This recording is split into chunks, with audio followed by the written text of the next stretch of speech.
Welcome to my channel, KC. That's me, Carrie Chug, the Sledge storyteller, here to talk about the wonderful world of storytelling and to open up discussion about how we can tell the best stories we possibly can.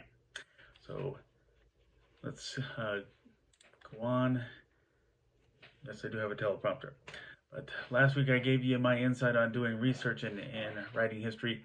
This time around, it's something in the past week that I started some deep thinking about, and that's why we tell stories, why we want to read, watch, or listen to stories, and is it truly a necessary thing? So here's my campaign for that very thing that it is. So first, stories come from every generation of every civilization. So whether it's a true story, folklore, legend, or mythology, it has all been something that virtually every human being has experienced. You can't help but think that the appreciation of stories is ingrained in our DNA. And it's what has been found within, in ancient cave paintings. It's how parents have entertained their children. Stories told in outdoors around the campfire, and it has spurred that game of upsmanship, often when we are among friends when we were kids. So if it is something that everybody engages in on a regular basis, how could it not be an appetite that we have to satisfy on a regular basis?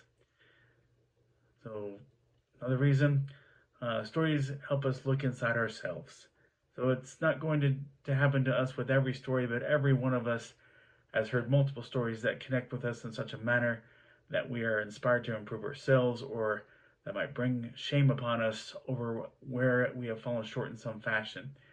And we also, it also pushes us to improve ourselves, and can bring that sweet or harsh reminder of what is most meaningful to us. Next, stories help us look into other perspectives. So political debate feels especially ugly lately, but imagine if it wasn't buffered by storytelling. When we take time to get an idea of just what a person from a differing perspective has gone through from their story, we can potentially better relate with that same person. It doesn't so much have to be that it changes your perspective, but if such stories never bring you to refine your perspective, you may be keeping yourself from gaining any personal growth.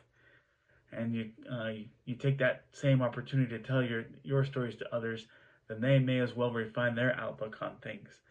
The more that can happen, the more civility we can build around us as a society.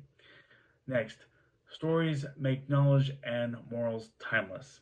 So a few videos ago, I talked about telling stories with a message, and one factor that bears reflection is, stories that have endured for so long. You have Aesop's fables, which are still being reiterated since they were published to be read by the public during the 13th century by Maximus Planudes, the Byzantine scholar, in writing a biography of Aesop, as well as a prose version of Aesop's fables. There he wrote The Lion and the Mouse, that says enemies can become friends. The Tortoise and Hare, slow and steady wins the race. And you have the fox and the grapes. So sour grapes, that's still a term we hear all the time about reflecting upon the positives of not getting what we had been going for. Sometimes that's a lame excuse, but sometimes it is legitimate. It's all about being honest. And Dr. Seuss's stories with their morals remain timeless. So right now, amid all the social turmoil, I wish the whole world could read Dr. Seuss's The Sneetches together. Imagine how many perspectives that would refine, as I had put it before. I know we have all gotten messages or morals from stories that we don't agree with, but even then, we should be brought to think deep about why we disagree. And finally, stories are fun. So, for all the deeper purposes of storytelling, it's worth touching upon the need to escape with something that will stimulate our sense of adventure, action, and excitement.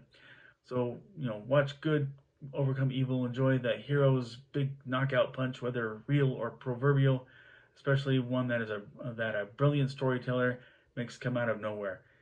And I love getting that from novels like Louis L'Amour tends to come to mind. His biography speaks of his days as a boxer, and the fight scenes he depicts in his stories that show rich detail of punches thrown and how opponents are either hit or blocked Duck or Perry. So, it's pretty easy to believe that he had been boxing, and they're done in a very exciting fashion. And of course, I do love all that. Love reading comics, and superheroes. They're my action preference, whether it be combat skills or powers that make it go high octane. And movies, they have adrenalizing action like Star Wars, James Bond, Indiana Jones. For me, John Wayne movies and superheroes, both Marvel and DC. It's all part of the fun that comes from good action-packed storytelling. But short and sweet, that's my insight on why we need storytelling. Thanks for watching. If you like this video, please click like. If you like this channel, please click subscribe or follow me on Instagram and share this with a friend. The invitation remains open to purchase Sledge number 1. I'll keep the link there for you to click to or copy below. Or now you can purchase a digital copy with your Kindle app. And it's free if you are subscribed to Kindle Unlimited that way. I hope we can get some discussion going. Agree, disagree, something I didn't mention, please comment below. And let's all seek understanding amid much misunderstanding in our world and treat each other as equals. Let's read the snitches. Amid this health crisis, be safe and God bless.